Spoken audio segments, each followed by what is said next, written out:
আসসালামু আলাইকুম দর্শক বন্ধুরা, আজকে আমি আপনাদের এই ভিডিওতে দেখাবো কিভাবে আপনারা সঠিকভাবে সিলিং ফ্যানগুলো খুলে ফেলবেন। তো মোটামুটি আজকের ভিডিওটি আনার কারণ হচ্ছে দর্শক বন্ধুরা, অনেক ভাই ব্রাদার আছে, টেকনিশিয়ান আছে, ছোটোখাটো যারা কাজ তেমন একটা জানে না, নতুন শিখছে। তো তারা মূলত ফ্যানটি খোলার সময়, এই সিলিং ফ্যানগুলোকে খোলার সময় করে ফেলে কি ফ্যানটিকে ভেঙে ফেলে। তো মোটামুটি আসলে সঠিক ওয়েটা না জানার কারণেই কিন্তু এই ধরনের ভুল হয়ে যায়। ফ্যানের যে এই যে বডিটা আছে দর্শক বন্ধুরা, এই বডিটা কিন্তু ভেঙে ফেলে। এটা ভাঙার কারণ হলো মানে সঠিক কাজটা কিভাবে করতে হয়, সঠিকভাবে কিভাবে খুলতে হয় এটি তাদের জানা নেই। তো আজকের এই ভিডিওতে আমি আপনাদের দেখিয়ে দিব যে কিভাবে সঠিক ওয়েতে ফ্যানগুলোকে খুলতে হয়। তো প্রথমে ফার্স্ট টাইমে আপনারা এই ফ্যানের যে তিনটা স্ক্রু নাটগুলো থাকে, মোটামুটি এই বডিটাকে সেটিং করা থাকে, তো এই নাটগুলো স্ক্রুগুলো খুলে নেবেন। এরপরে আপনারা এরকম বড় সাইজের যে নাটটি আপনাদের আছে ফ্যানে লাগানো, সেই নাট অনুসারে একটি লম্বা তিনটি নাট নেবেন এই ধরনের। তো এই ধরনের নাটগুলো আপনারা কিনতে পাবেন মোটামুটি প্রতিটা 5 টাকা। তিনটা নাটে আপনাদের 15 টাকা খরচ হয়ে যাবে। তো এই তিনটি নাট হলে দর্শক বন্ধুরা আপনারা কিন্তু খুব সহজে ফ্যানগুলোকে খুলতে পারবেন। আর এই নাটগুলোকে প্রথমে আপনারা এখানে পেঁচিয়ে লাগিয়ে নেবেন, যতদূর পর্যন্ত সম্ভব লাগানো সেভাবে আপনারা লাগিয়ে নেবেন। দর্শক বন্ধুরা, তিনটি নাট 3 গ্রুপে লাগানোর পরে আমরা এটিকে ধরব এবং এই অবস্থায় হালকা করে প্রতিটা নাটে একটু বাড়ি দিব। তো দর্শক বন্ধুরা, আপনারা দেখতে পেলেন আমি একটা বাড়ি দিতেই, আমাদের হাতুড় দিয়ে বাড়ি দিতেই আমাদের কিন্তু ফ্যানটি খুলে এলো। তো এখন আমরা এই স্ক্রু নাটগুলো যেগুলো আমরা লাগিয়েছি লম্বা, এই নাটগুলোকে খুলে ফেলছি। তো দর্শক বন্ধুরা, এভাবে যদি আপনারা সঠিক ওয়েতে এই সিলিং ফ্যানগুলো খোলেন, তাহলে আপনাদের আর কোনো ভাঙার, এই বডিটা ভেঙে যাওয়ার কোনো সম্ভাবনা থাকবে না।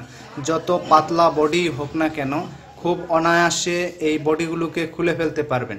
আর তার কারণ হলো, আপনারা যে এই ফ্যানগুলো খোলার মূল কারণ হলো, অনেক সময় দেখা যায় ফ্যানের বিয়ারিংগুলো নষ্ট হয়ে যায়, শব্দ করে, ক্যারক্যার করে। আবার অনেক সময় দেখা যায় কয়েলগুলো পুড়ে যায়। এই কারণে কিন্তু মোটামুটি এই ফ্যানগুলোকে খুলতে হয়। তো দর্শক বন্ধুরা, যখন আপনারা এই ফ্যানটি খোলার সময় সঠিক ওয়েটা এইভাবে জানেন না, তো সেই ক্ষেত্রে কিন্তু আপনাদের ফ্যানের বডিগুলো ভেঙে যায়, আর এরপরে এই ফ্যানগুলো আর সঠিকভাবে আপনারা সেটিং করতে পারেন না। তো দর্শক বন্ধুরা, আজকের এই ভিডিওতে আমি আশা করছি আপনাদের দেখাতে পেরেছি সঠিকভাবে ফ্যানগুলোকে কিভাবে খুলতে হয়। তো আমি আর একটা জিনিস দেখাবো, এই যে ফ্যানের যে কয়েলটা, এই কয়েল এবং এই যে এই পার্টটি কিভাবে আপনারা খুলবেন। যেহেতু আমাদের নিচের যে পার্টটি, এটি আমাদের খুলে এসেছে, খুলে নিলাম। কিভাবে খুলতে হয় আমি দেখিয়ে দিলাম। তো এই পার্টটিকে খোলার জন্য দর্শক বন্ধুরা, আপনাদের এই স্ক্রু নাটটিকে আগে খুলে নিতে হবে, এই বডিটা আলাদা করতে হবে। এই বডিটাকে আমরা এখন আলাদা করে নিব। দর্শক বন্ধুরা, অবশ্যই ভিডিওটি মনোযোগ সহকারে দেখবেন, তাহলে আপনাদের এই ধরনের বডি ভেঙে যাওয়া প্রবলেমগুলো আশা করছি আর হবে না। তো আমি এই বডিটাকে খুলে নিলাম। এরপরে এভাবে আমরা মূলত এই বডিটাকে ধরব। দর্শক বন্ধুরা দেখতে পাচ্ছেন, এখন আমরা এই যে শ্যাফটটি আছে, এখানে আমরা হালকা করে হাতুড়ি বাড়ি দিব। বাড়ি দিলে দর্শক বন্ধুরা আমাদের কিন্তু এভাবে, দর্শক বন্ধুরা, আমরা বাড়ি দেওয়ার পরে, হাতুড়ি দিয়ে বাড়ি দেওয়ার পরে দেখতে পাচ্ছেন আমাদের বডিটা কিন্তু খুলে এসেছে।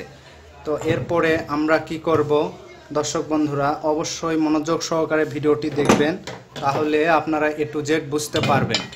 তো এখানে আমাদের ক্যাপাসিটারটি খুলে নিতে হবে।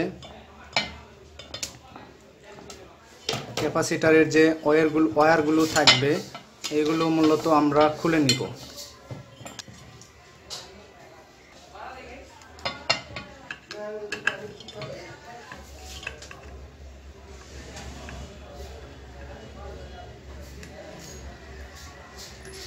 পুরোপুরি ক্যাপাসিটার এবং A to Z আমাদের কিন্তু খুলে নিতে হবে দর্শক বন্ধুরা এটি খোলার জন্য।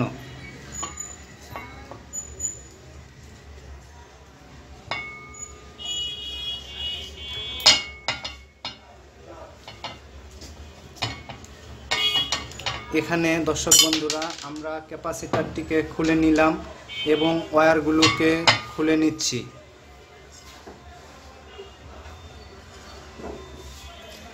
তো আমাদের কিন্তু ওয়্যারগুলো খোলা হয়ে গেছে দর্শক বন্ধুরা। এখন আমাদের যেটি করতে হবে সেটি হলো এই যে ওয়্যারগুলো দেখতে পাচ্ছেন, এই ওয়্যারগুলো আমাদের এই পাশ দিয়ে মুভ করে এই পাশ দিয়ে সোজাভাবে বের করতে হবে।